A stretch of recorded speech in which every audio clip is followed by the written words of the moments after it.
Welcome into another edition of That's Deep. I'm Tommy Z, joined as always by Johnny Bravo.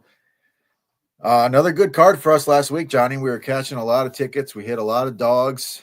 Me and you, we messed up on our DFS lineups, but other than that, it was a good week. How you feeling? What are you thinking about this card coming into it?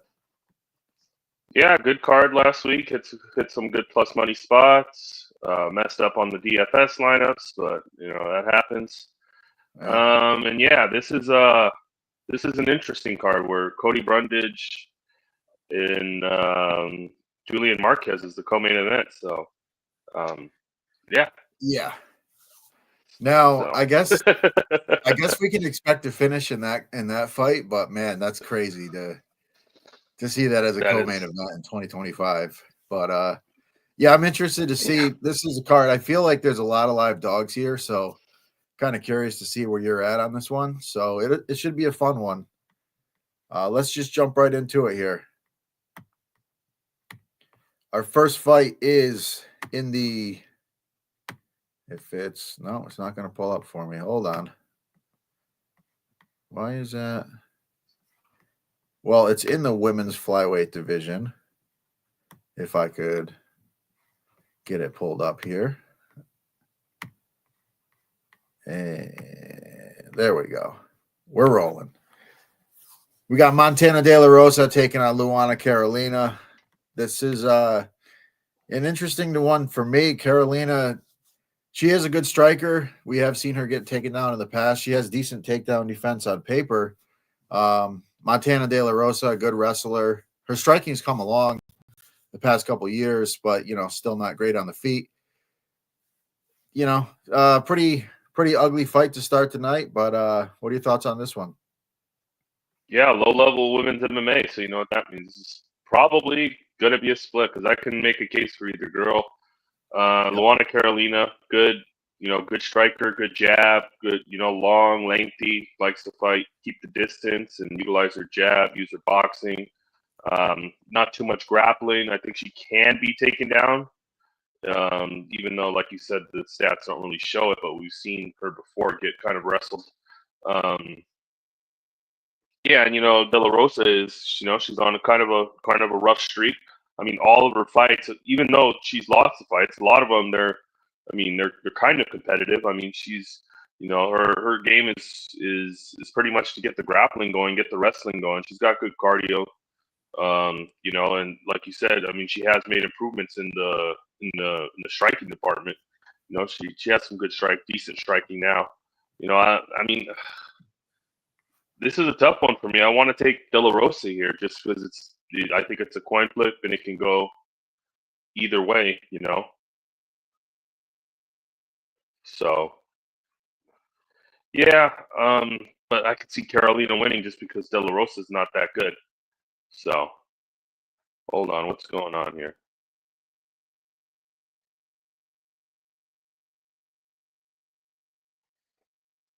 Okay, all right, well.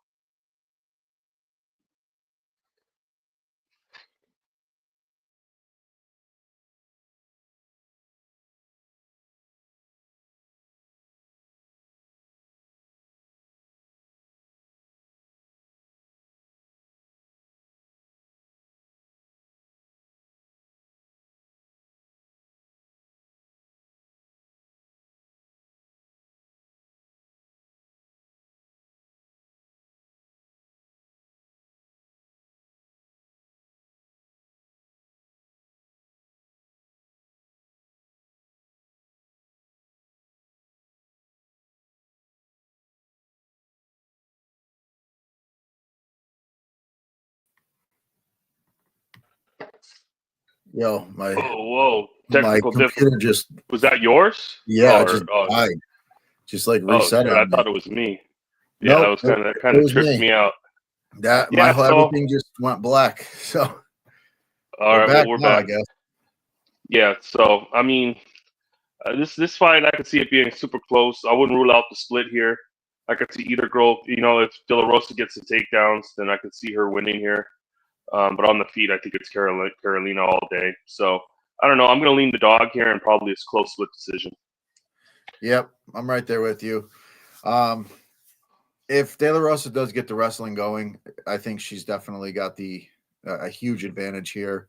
If it stays on the feet, she can keep it ugly. She can make it close and competitive. So while I do think she's at a disadvantage on the feet, I think she can hang in there. Carolina doesn't have big power. We've seen her get roughed up by some lower level fighters in the past on the feet. So yeah, give me the wrestler here. Hopefully she sticks to the wrestling game plan and De La Rosa can cash a dog ticket for us. Yep. All right. Our next fight is another good one, and a lot of money has poured in on Charles Johnson here, who started out as the dog. I'm seeing him at minus 130 now, taking on Ramazan Tamarov. Tamarov, very good striker, heavy hands, fast, has some good grappling, pretty well rounded. Charles Johnson, we know what we're going to get. He's a guy that you can take down, but his scrambling is amazing. Always gets back to his feet, always pushes a pace, and is tough to put away. What are your thoughts on this one? Yeah, Johnson, he's on a good run here. I think it's like 4 or 5 in a row. He's looked pretty good. He's going out there with a game plan, and he's utilizing it. He likes to use his cardio kind of as a weapon. He gets stronger as the fight goes on. He starts kind of slow, but then he picks up the pace in rounds 2 and 3, which is an interesting angle here. Johnson, we've seen him put out Van, but he really doesn't have too much like knockout power. But he did knock out Van, so you got to count that for something. Yeah. But good striker. He can be, like you said, he can be taken down. But Timarov, I don't think Timarov's going to be going for takedowns here. His game is pretty much all action, front foot, coming at you, throwing big bombs early. Most of his knockouts come in round 1. They come early. This kid's got that death touch in his hand early. If he touches you, you're pretty much going to sleep here. Timarov KO is plus 300. That's something interesting to me. Maybe like a KO 1 or 2. Maybe that you could get like a good plus like 500 on that. But I think the longer this fight goes, I think Johnson probably takes over. So it's probably maybe take a shot on Timarov like KO 1 or 2, maybe like plus 500, and then maybe a Johnson decision or a Johnson three-year decision. But yeah, I could see Timarov catching him early because this kid has got some really nasty bombs, man. He throws big bombs. So yeah, I agree, man. I think he could put him out. We've seen Johnson. He's a tough guy to put away. Van put a pretty good pace on him early in the fight. Wasn't able to get him out of there. But Van's another guy who kind of, the longer the fight goes, the better he is. And that's when he ends up finishing fights or putting a pace on people and winning a decision. So not the same power that Timarov has. So we have seen Johnson get hit. We've seen him get wobbled a little bit. This is a situation where if he does get hit clean, it could be a real problem. Timarov has that ability to finish. He's got the killer instinct. He's on a hell of a winning streak. He knows how to win fights. So I think this one's really competitive. I do like taking the shot on the early knockout. I kind of like Timarov a little bit more as he becomes a bigger dog. I could see myself putting a money line bet on him. But yeah, it's tough to bet against Johnson. It's easier to bet against him when he is a favorite. And if the money keeps coming in like it is, I might take a stab. But as of right now, I think if the fight goes, go ahead. Go ahead. Oh no, did you freeze? All right, I think Johnny's frozen, so hopefully I'm not. But I guess for me, if the fight goes long, there could be a good live opportunity for Johnson. But as of right now, I'm leaning Timarov to win, and we will go from there. But again, tough fight. I think I'll just wait and see where the money goes, and if it keeps coming in on Johnson, I feel like we'll probably get some buyback at some point. But for right now, I'm going to roll with Timarov, and I like Johnny's look with the and looks like we're all frozen here now. Johnny's gone, so all right, we might be in a holding period here for a second, but I will pull up the next fight. Hopefully, Johnny gets back with us before long. This has been a great start to the show. My laptop died or reset. I don't even know what happened. Now Johnny's freezing. But that brings us to our next fight. I'm not going to get too deep into the card if we don't get Johnny back here. We might have to reset. But for now, I will start talking about this one. And we've got Andrea Lee taking on JJ Aldrich. This is another one where I don't think the money line makes sense at all. Looks like we got Johnny back here. All right, man. Yeah, you're back now. My internet took the fucking shit. Okay. Now. Yeah, it's been a rough go for us. It's been we've been on a nice little roll in terms of cashing tickets, but we can't put together the show to keep the momentum going. But hopefully that's the only problems we have this week. Yeah. But yeah, so I started getting into this one. I think the line is way too wide here. Andrea Lee at plus 170. I mean, she hasn't looked great in recent form, but JJ Aldrich is never a 2-1 favorite. She should never be anywhere close to that. So I like Andrea Lee here, just based on numbers. I think it's going to be close. What are your thoughts here? Yeah, this is disgusting. I mean, what's Lee on, like a 5-fight losing streak too? I mean, she has not looked good. All of her fights though are close though. I mean, they are pretty close. She is competitive.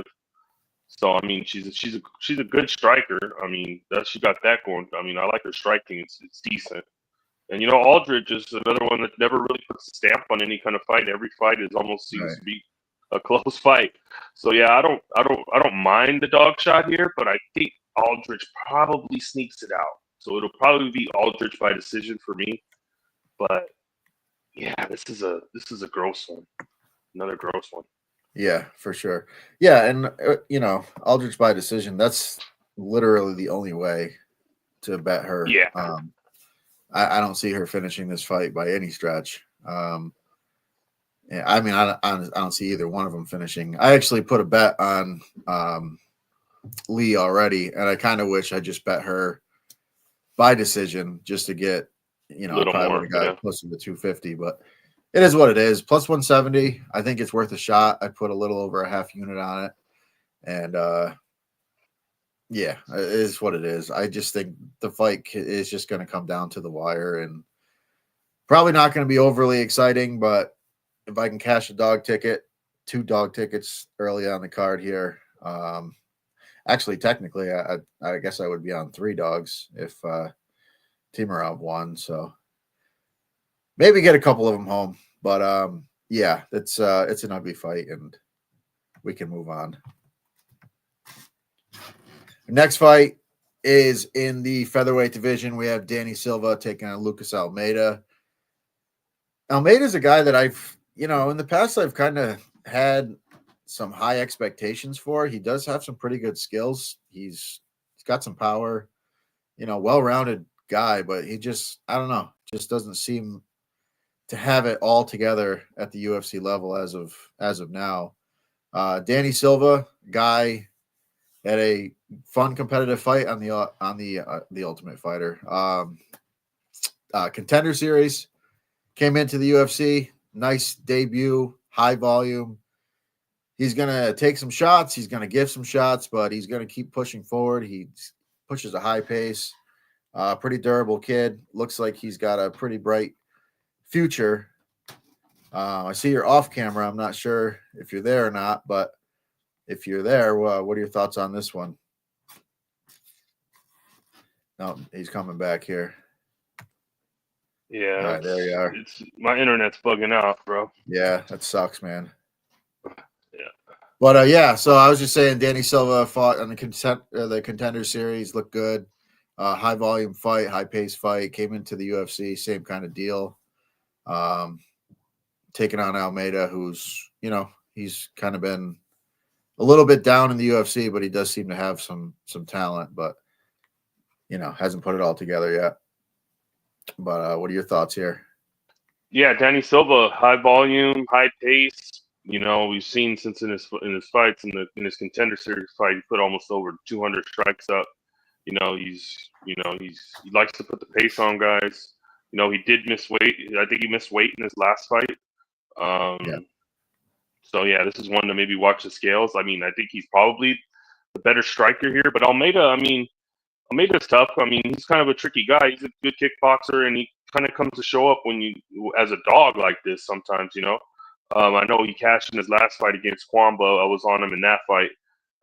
Yeah, but I have questions about that chin, and the durability is a big question mark for me too. I think he can be hit. He can be hurt. Yeah, and I just think the pace and the pressure from Silva is going to be way too much. So I think Silva here, pretty strong on Silva. Yeah, I'm with you. I was watching the live show with Fox and Holden the last couple of days, and I have a ticket on Danny Silva. I tied him to Luca's rebounds on Tuesday night. He went way over that number, so I do have a pretty solid plus money ticket on Danny Silva coming into this one. That may be all I do. If I don't know if I'll put anything more on him, but I do think he's a good look here. I do think he's a solid parlay piece, though the fight can be kind of interesting because he does take some shots, so it could get scary. But yeah, I think Danny Silva's a good look in this one, and I'm going to roll with him for sure. All right, and the next fight is, as I reset everything here yet again. Next fight is in the, what is this? Is this the bantamweight division? It's a catchweight. We've got Douglas Silva de Andrade taking on John Castaneda. Silva Andrade, a guy that I've bet quite a bit in the past. I like him as a dog. Castaneda, another guy who kind of lets fights get close and doesn't always look as good as you would think, but he does have a lot of talent. Silva Andrade looked a little bit weathered in his last fight. Maybe age is catching up with him here. Castaneda, a guy that can put on a pretty decent pace. What are your thoughts on this one? Yeah, Douglas De Silva Andrade, 39 years old. Old man, but he's still going. He throws pretty low volume. He does have power in his hands. He's decent, middle of the road, like you said. I like to kind of back him in these situations where he's a big dog and he can, in a competitive fight. But I don't know. I think Castaneda's probably got him beat everywhere. I think he's probably going to have the volume. I think he could probably take down De Andrade here. I think he can mix in the grappling, blend the MMA, and I think he could use, I think he's going to have more volume on the feet, but he just has to watch out for that power of Douglas De Silva Andrade. But yeah, I think Castaneda gets it done here, probably like by decision.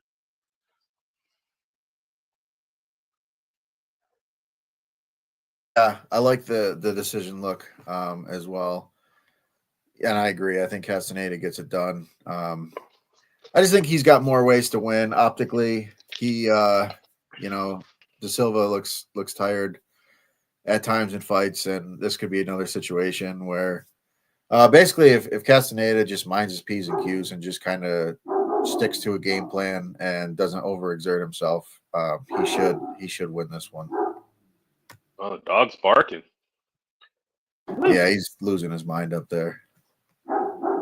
All right, our next fight is in the what do we got here? The featherweight division. We've got pretty large odds here, or pretty wide odds here. Ricardo Ramos, very dangerous grappler, has some decent striking. Taking on Chepe Mariscal, who just since joining the UFC has looked like an absolute killer. He just kind of grinds people out. He can go to war. He can put a pace on guys. And he's looked like he's looked extremely durable, tough to put away. I tend to just in general favor guys who fight at a high pace over guys who tend to slow down. And here, Mariscal's a guy, high pace, Ramos a guy, although his cardio did look better recently, does tend to fade at times. So I understand where the odds are coming from on this one. What are your thoughts here? Yeah, this is an interesting one. I mean, Chepe. I mean, what can you say? The kid's a junkyard dog. He's just all action coming forward. He's a good grappler. He's got good striking, good power in his hands. I mean, he's looked pretty good. I mean, pretty impressive. I mean, how he's able to just get better as the fights go on. And, he just puts that pace and that cardio on you, and, he's a solid fighter. I mean, the odds are kind of wide here, I think, minus 400. I mean, Ramos is a decent fighter, but it's just like, man, I really question his durability. I question his heart. I question his cardio. It's like, Yeah. does this guy want it? Like, who wants it more here? Chepe's that junkyard dog that's just going to just be coming forward, and I think he could probably break Ramos. I mean, I think probably knocks him out. I think he can just put it on him, But, I mean, Ramos can get tricky, and maybe lock up a sub, or something, but I don't see it. I think Chepe just walks right through him. So yeah, Chepe by knockout for me. Yeah, I agree. I think Chepe puts him away at some point. So I like the knockout look. I think I got him also with the NBA bet from earlier in the week. So I do have a plus money ticket on him. But again, I think he's a good parlay piece. I think I'm going to kind of look at what the boys have going into these NASCAR races. I tied some stuff to Xfinity last week, and I cashed some tickets that way. And I'm thinking people that I'm going to be tying to NASCAR this week, Chepe Mariscal is probably number one on that list. So I'll be looking to do that. And yeah, I think Mariscal is the way to go. And honestly, I wouldn't even be shocked if he won by sub here. We've seen Ramos get subbed a couple times recently, which is kind of crazy to think when he's as good of a grappler as he is, but gets himself put in some bad spots. And Mariscal is not afraid to grab a neck, so I wouldn't be shocked. But I do like the finish here. I think he breaks him at some point, and I think Mariscal probably rolls in this one. All right, our next fight is in the heavyweight division. We have one of the worst heavyweights we've seen in the UFC, Austin Lane, taking on Mario Pinto, newcomer to the UFC. He's got a lot of power.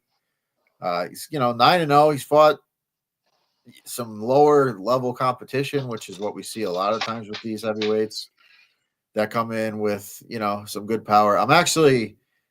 I believe he's got 5 knockouts in his 9 fights, which is actually a little low, considering the level of competition that he has faced.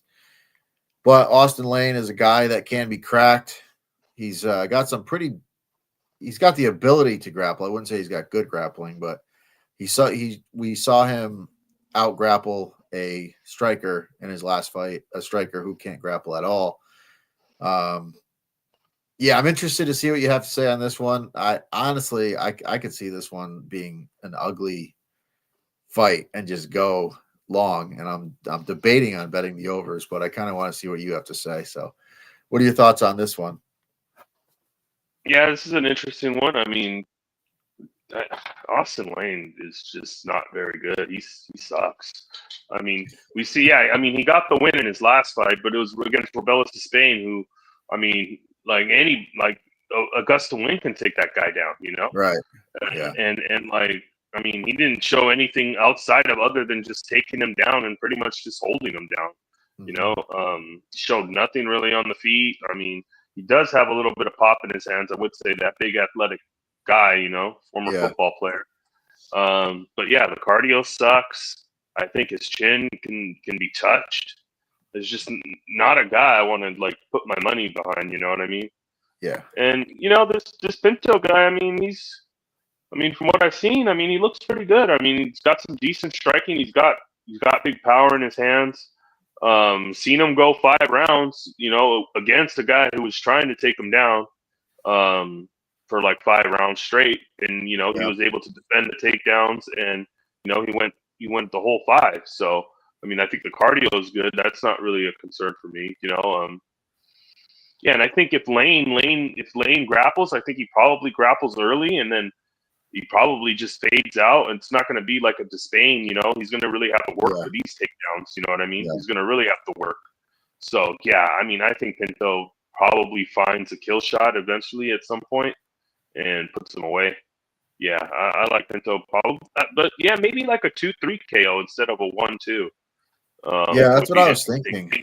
Thinking Lane can push him up on the cage and kind of wear on him a little bit early, and then maybe gas, and then in the second, third round, that Pinto's able to land that big bomb. So yeah, I don't mind the round 2, round 3 knockout for Pinto.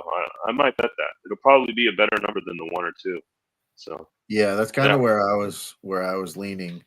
Of course, in New York, I kind of have to choose between fight starts round 2, which I think I saw it like -105, which I honestly don't hate. I would love to, do fight starts round 2 with Pinto by knockout. But they won't give me that. I have to go with the over 1.5 if I want to same game parlay the fight. Which I don't know. It may be worth a shot. I could see. I do see an easy path to a second round finish. Whoa! Fight starts round 2 is -200. Oh, all right. Maybe I looked at it wrong, but I thought I saw -105, which was very appealing. So maybe I could be wrong, but again, that was yeah, probably but over 1.5, maybe. Maybe that's what it was. What is that line right now? It's pick on both sides. Yeah, so maybe that's what I was looking at.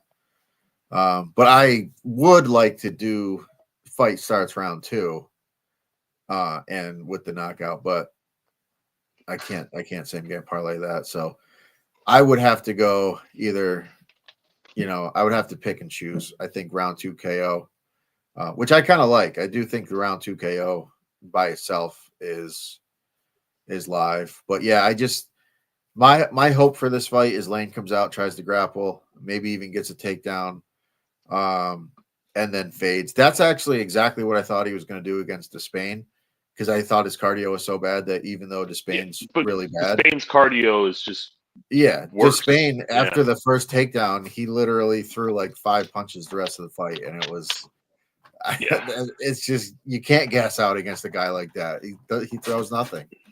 So like he kind of did the same thing against Janata Deniz when he took him down in round 1, and then Deniz, round 2 just put him out after he was just gassed. Deniz had a little bit of heart in the second round, and that's kind of what happens. So I think that's what I was expecting last time. That's what I would expect to happen this time. I think this guy's got what it takes. He's got nasty. He's got some pretty good power. We saw it on the Contender Series. His counter striking is very good. So, yeah, I like Pinto here, and I think round 2 or round 3 finish is the way to go here. Yeah, beyond that KO 2-3. Yes, sir. All right. Our next fight, I am very curious to hear what you have to say about this one. Welterweight bout, Danny Barlow taking on Sam Patterson. Sam Patterson got starched in his UFC debut and moved up a division. He looked like he was cutting way too much weight to get to 155. Has looked great in his last 2, finishing with submissions. Danny Barlow, guy, very good striker. He's got quick hands. He's got decent power. But you kind of look at the resume, and the guys he's fighting are among the worst that we've ever seen in the UFC. So, Sam Patterson with that grappling, very interesting to me. What are your thoughts on this one? You say that who is Sam Patterson fighting? That's true. Keeper Crosby, bro. No, Keeper Crosby rocked him. Come on, man. But I mean, look at the odds in this fight. It's kind of crazy. Ashmuth starched you with 1 punch. Yeah. So yeah, I At mean Danny 55. Barlow, I kind of like, I like the striking of Danny Barlow, the left-handed god. He's got the left-handed god that he lands with that left hand. It's got some vicious power in that hand, like we've seen in the Quinlan fight. Kind of just beat him up for all the round, then turned it on, hit him with that big left, and was able to put Quinlan out. Last fight against Varitnikov, I mean, it wasn't the greatest of performance as we've seen Varitnikov, but I mean, it's different matchup, different styles, True. Yeah. And Barlow said he broke his hand or his forearm in that fight, I think he said. So, I mean, maybe that's why it was a close fight, But it's like Sam Patterson, man, that chin is just out there, just dangling, It just is. asking It to is. be hit. It's on a plate, just waiting to get served up, But I mean, the way he can have some success here is if he gets Barlow down, grapples him, and But at some point, it's going to be on the feet, which is always the concern, That chin is just there to be hit. So this is a tough one. I kind of like Patterson, but something tells me that Barlow finds that chin at some point. So I don't know. Maybe sprinkle like on a Patterson by sub and like a Barlow by KO or something like that. But I like the unders here. I definitely can see violence here. I think someone's getting finished. Unders is a good under 2.5. Probably be a parlay piece for me in this fight. And I think Barlow probably catches him.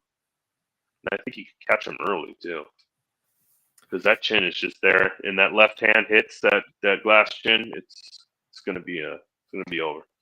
Yeah, I could see that happening for sure. I think the fight's just way closer than the odds would say. I do think Patterson's grappling is pretty high level. He's very opportunistic with it. He knows how to finish fights. He's got some pretty good size. He's tall, lanky kid. Like you said, a lot of times you see with these taller guys, they do kind of their chin is out there, and he's one that for sure his chin is there to be hit. We saw him get crushed by Ash Moose, but again, at 155, a guy that of his size, he's just draining himself so much to make the weight. You kind of expect that. So, yeah, I mean, I like Patterson here. I think I'm going to take the dog shot. I think better than 2-1 is just solid value. I'd probably just throw a half unit on it. But I agree with you. I like the unders. I think Barlow has a very clear path to a knockout.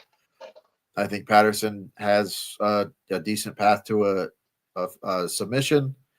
And, I think the fight, if Patterson doesn't get clipped, it's going to be a good fight. It's going to be close. And I'm going to take the shot here. I'll roll with Patterson and just kind of hope that he can get an early takedown or, push him up against the cage and just kind of stay out of that power range.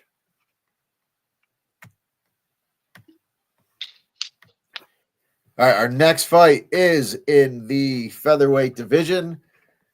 Another interesting one here. We got Hyder Emil taking on William Gomez. Gomez, as he kind of reminds me of I don't know if I would say lower level, but I feel like lower level MVP is kind of a good comparison. He's tough to hit. He's got good striking. His volume's not very high. But I don't know. He's an interesting fighter. Hyder Emil has shown a lot of aggression. He has, killer instinct, and it's going to be kind of interesting to see the styles clash here. Emil, again, a guy he hasn't fought necessarily the highest of level of guys.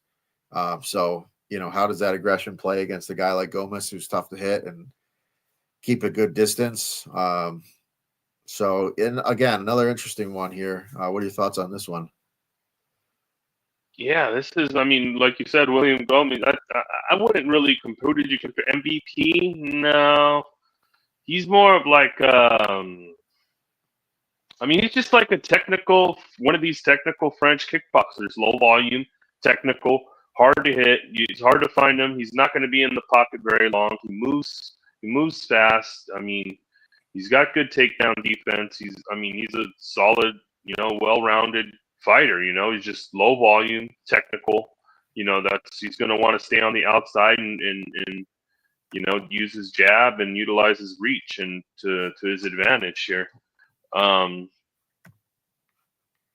He's on a pretty good run here. He had a decent performance in that Brito fight. He won that fight, a split decision. I thought he probably won. I was on Brito, and I thought Gomes won that fight. But he's just one of these low volume technical kickboxers. And Hader Emil is an all action, high pace, gonna throw 50, 60, 70 punches in a round and just try to take your head off with every single one of them. He's a decent grappler. I like watching this kid fight. He's entertaining to watch, definitely. And like you said, this is going to be an interesting style clash. Can Emil get inside and get off the volume and the power and a guy that's hard to hit?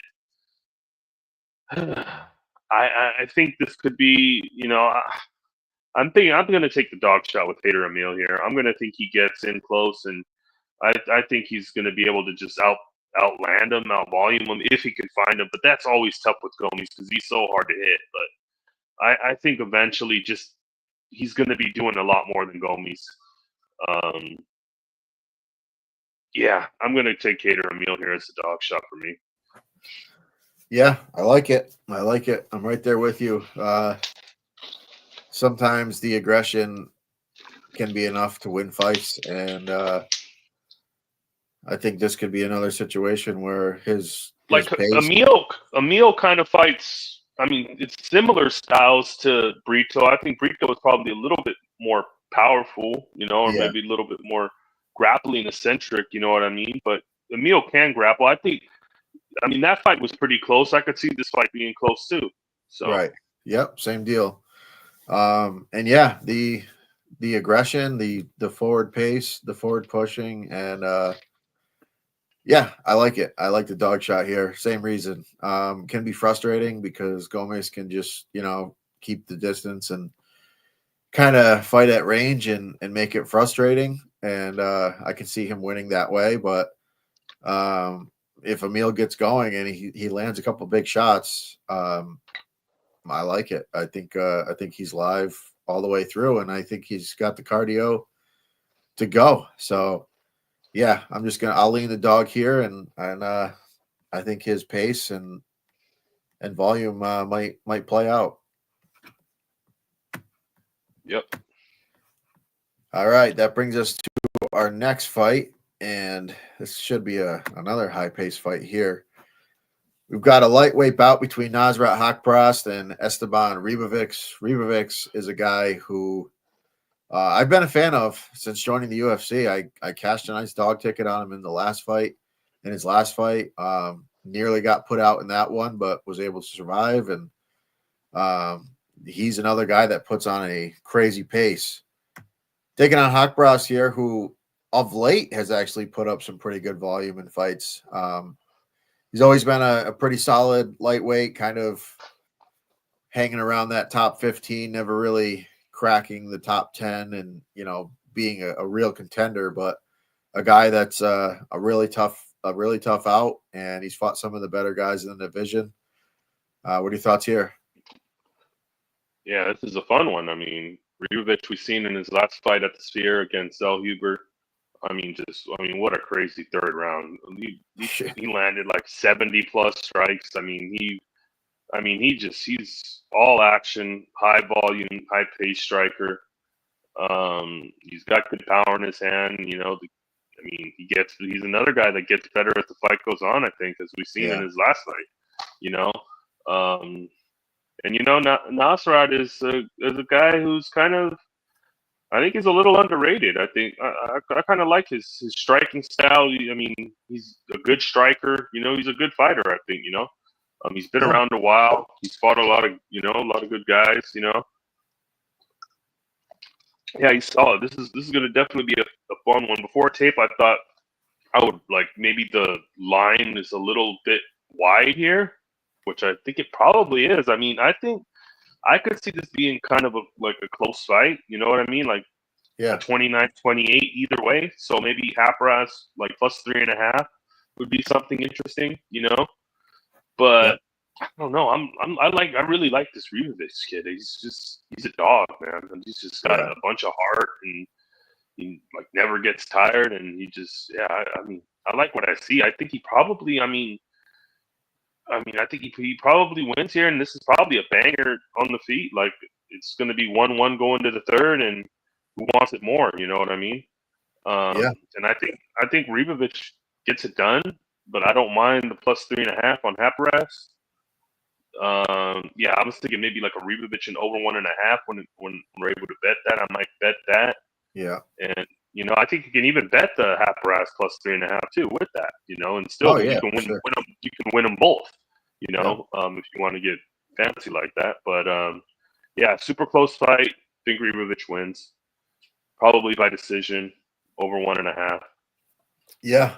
I Haparas 100%. wins the round. I'm 100% with you there, man. I think if fight goes long, I think there's a very good chance it goes to decision. Both guys are extremely tough. Yeah, Ribovics is just his striking is really good, man, and his pace is good, and the volume is there, especially late in fights. And Haqparast has shown some good volume in recent fights as well, but historically speaking, he hasn't put up a ton of volume. Maybe he's turned over a new leaf, and that continues here, which I mean I would expect it to with the way Ribovics fights. So I expect all action here. I do think it's probably pretty competitive. Haqparast is just a really tough out. And if they're going to stand and trade for 3 rounds, there's no doubt Haqparast could grab a round. So yeah, I think it's a good fight. If I could bet fight of the night, I think that's probably a pretty good candidate. And yeah, I think it's going to be a good one. I'm actually shocked that's not the co-main. I mean, Co-main, yeah. it absolutely should be. But the next fight is the co-main, and I kind of forgot the beatings Marquez has taken the last few fights. I initially thought I would be on Julian Marquez going away, but man, that beating he took by Marc-Andre Barrial a couple fights ago, I feel like Gregory Rodriguez too, right? Well, yeah, he got crushed by Gregory, which wasn't good. He got dropped 3 times and finished. And then he looked pretty good in the Barrial fight. He came out, he was throwing bombs. He won the first round, but man, the beating he took in that second round, and Mark Smith just kind of I feel like Mark Smith took his career away, because he just let this dude take a beating so bad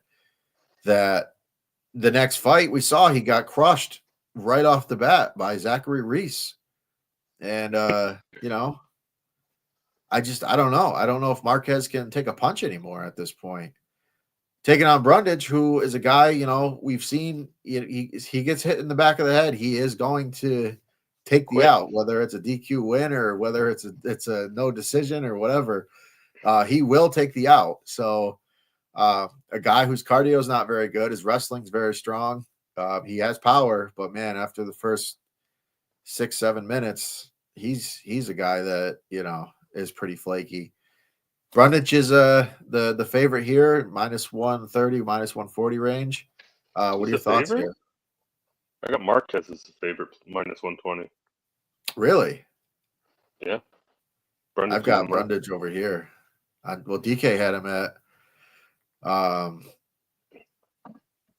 Oh no, never mind. No, Brundage is the dog here. What am I talking about? Marquez.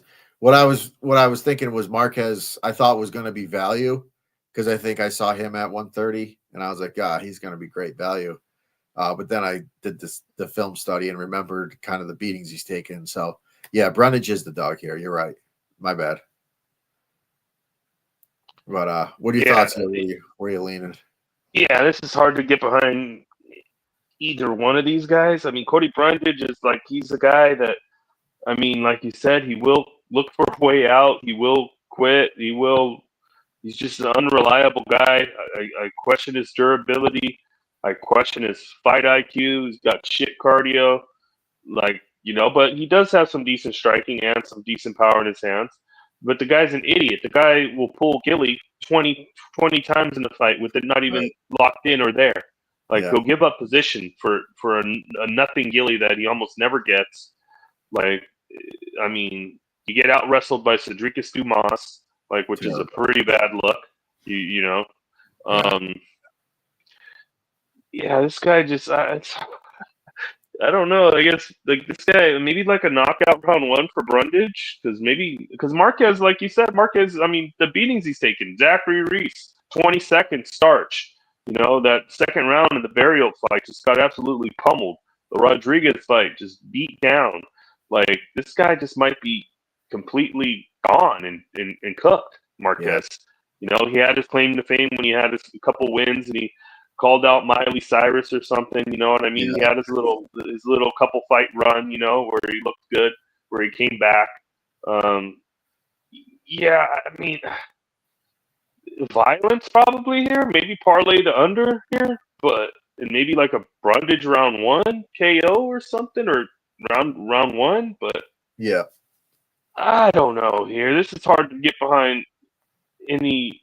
I think somebody had me bet Marquez against fucking Zach Reese, and he fucking got deaded in 20 seconds. So yeah, I don't know. This is a hard one to get behind. I don't think it goes the distance, so maybe the under 2.5 in a parlay, but it's hard to get behind either one of these guys. But guess the dog you got to pick here, right? So Yeah. this is not a fight I'm excited for to bet on, except violence. Yeah, I agree, man.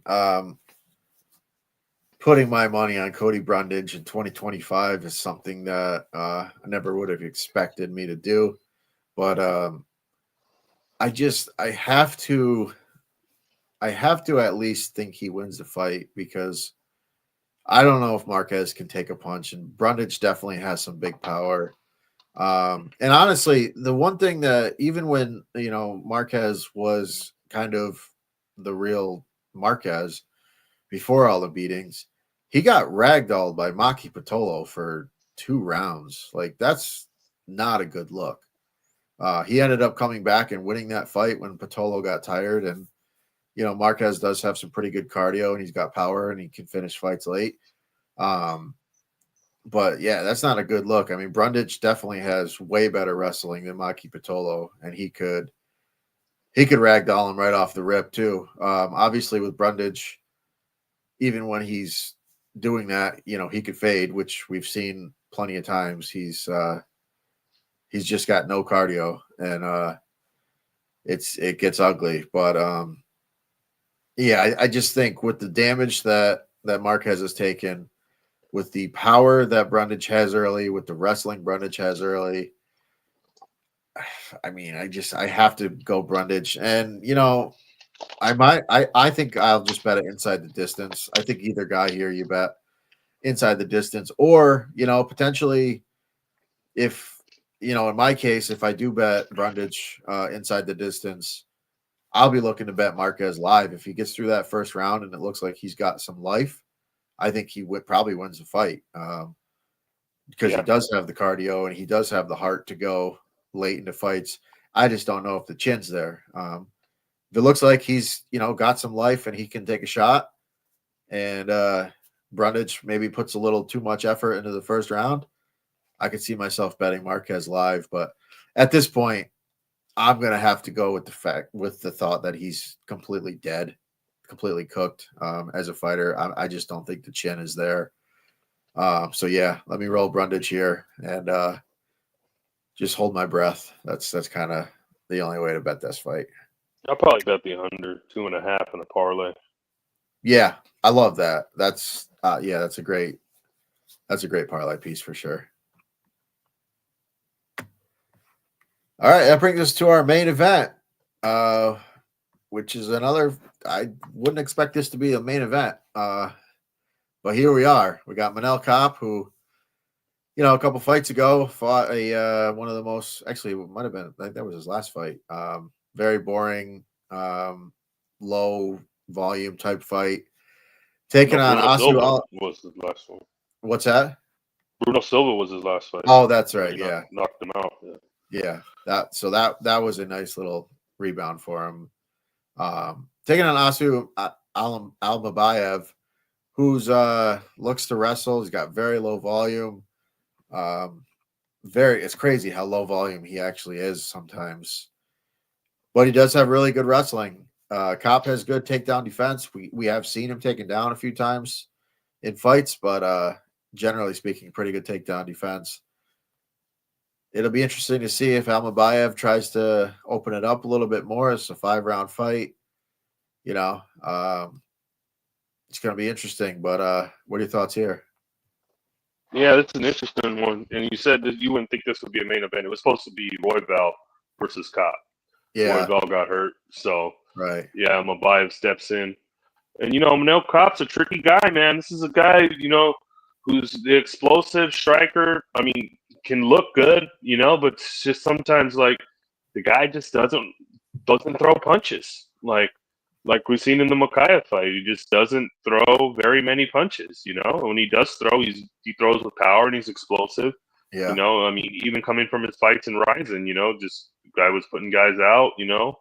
Um, and it's just sometimes it's like it seems like when there's that threat of grappling, it's like he's so scared to get taken down, he just doesn't want to do anything. He'll just stare at you, kind of like what happened in the Nicolau fight. I mean, he kind of just let Nicolau fight his fight, and he lost that fight, and then in his debut against Pantoja, kind of yeah, just doesn't let his hands go, um, but the guy has the talent, regardless of you think about his attitude and the shit he says. You know what I mean? The guy's got talent.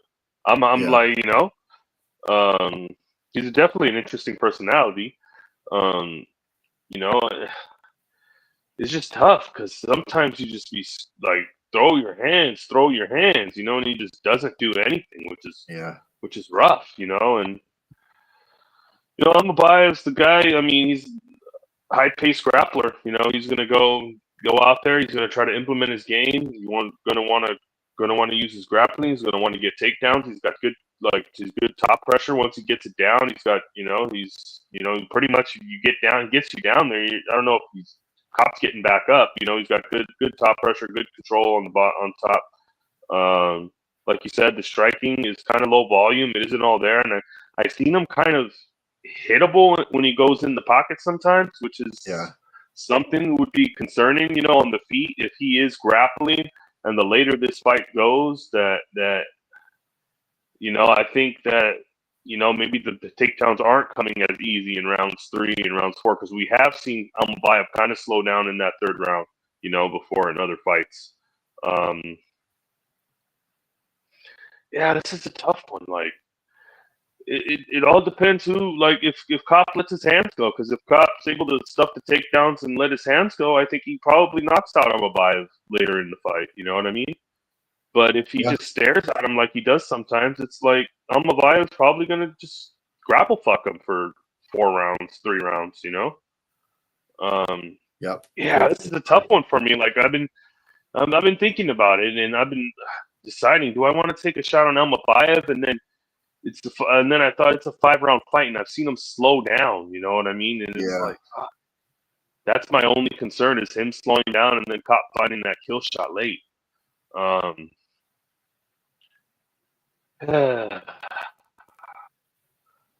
gonna say Kape probably knocks him out later in the fight, but I don't know. I could see Almabaev. This is another one where I think is a good live betting opportunity where yeah, if Almabaev gets takedown in round 1, and holds him down, then it's probably going to be a pick-em after the first round. And if he does it again in round 2, then you'll probably get some good plus money on Kape. You know what I mean? yeah. So yeah, I don't know. I'm not too sure where I want to go here, but I think Kape probably knocks him out later on in the fight. So I'll probably be looking at Kape late props, and yeah, maybe like a KO, like maybe a KO like 3-4-5 or 2-3-4 or something like that. And yeah, so I think Kape probably knocks him out and catches him. He's just a better level fighter. I think but you just got to let his hands go. Yeah, I feel like this is a fight where he could style on Almabaev a little bit and look like a 5-1 favorite. But the way he fights, you don't know. You never know exactly what he's going to do. If he's willing to come out and trade and make it ugly, and and he's able to stuff some takedowns, he could look like $1 million. But yeah, Almabaev's grappling is very good. I'm trying to look at it from a DraftKings perspective. Almabaev obviously very cheap. If he is going to land takedowns, does he land 4 or 5 throughout the course of a 5-round fight? I mean, he could probably for sure. lands. If you in a win, he probably lands 7 to 8 in a 5-round fight. That's the thing. Like if he actually gets the takedowns and he's successful, he's going to crush and get some in control DFS time. wise. Yeah, so it's. But the thing about it is that worries me is his volume is so low that if he ends up, if he ends up with 4 takedowns, which is but no damage or no strikes, but 35 strikes over 5 rounds, it's like might not score as well. Yeah, that's the thing. Yeah. So it's tough, but if he does have success and he can get it rolling, he can score pretty well. And now Almabaev has very good takedowns, and that's basically his whole game. And he took Kape down 3 times. Didn't really do. And then and that was also a fight too, where the UFC told him they didn't want him wrestling or something like that. That's what they were talking about back then. So, who knows with all that. So yeah, I don't know. It's weird. It's tough to kind of gauge, but Almabaev from a DK standpoint, it's kind of interesting, especially over the course of 5 rounds. Because if he in a win, I mean, he probably gets 7 to 8 takedowns in a 5-round fight. You got to figure if he wins a fight, you're probably at least getting 5. And then you would go for some control time and hope for a little bit of ground and pound. But even that, I mean, even in a win, like at his price, there's going to be some serious value. So yeah, it does feel like Kape overall is just the better fighter, and he should win. And he's got some sneaky subs too. Kape, he's a black belt too. He's a black belt. You got to watch for his knees. He's got dangerous knees. Shoot a takedown and get clipped with a knee. Kape's very good, man. He's a very good fighter. He's it's just low volume sometimes. Like you just don't always he throws. He's explosive and exciting and fun to watch, but sometimes he'll just fucking sit there and stare at you. But man, let your hands go. But maybe this is a situation where I don't know if maybe he won't fear what's coming back from Almabaev, and maybe he'll open up. But he might fear those takedowns, though. That's the thing. Yeah, he might be low volume just so he doesn't get taken down too. So, yeah, tough one. I mean, I'm going to pick Kape to win. I think Kape probably gets the job done. But yeah, I think a late finish is probably possible. We have seen Almabaev slow down. Generally speaking. If their name's not Khabib or Merab or Islam, they do tend to slow down when they grapple as heavy as these guys do. So, yeah, I mean, I think, Kape just overall has what it takes to win this fight. Doesn't rule out Almabaev, though, from a DFS standpoint. And, it might be worth taking that shot, but I don't know. I'm on a pretty good amount of dogs on this card, so I think I might find my value otherwise or in other places. But yeah, it's Kape for me. Yeah, Kape's going to be the pick here, and I may just fade the fight from a DFS perspective. We'll see what happens when we get there, but we could drone on about this fight all night. I'd say we we did a pretty good job getting this card broken down. It's an ugly one, but a lot of the times these ugly cards are what make us a lot of money. So hopefully that's the way to go. If you watched with us from the beginning, thank you. I know we had a lot of technical difficulties, and hopefully we can get those shirt up moving forward. We should be good. But yeah, as always, we've got NASCAR back, which is huge. And I will be tying some fights to the NASCAR races. Join Nuke the House, Nuke the NBA, get a free week. There's so much value here. I made some good money this week just following along the live show with Fox and Holden, which was nice. I don't normally bet NBA, but I did this week and made some money. We're live almost every day of the week. And, like I said, there's a lot of value here, a lot of knowledge, great Discord. Sign up, Nuke the NBA for your free week. And I guess with that said, Johnny, if you've got anything else, let us know. Otherwise, we'll get out of here. Yeah, good luck on your bets, and see you boys this weekend. All right. With that said, we'll get out of here. Good luck this weekend, and let's cash some tickets. Laters.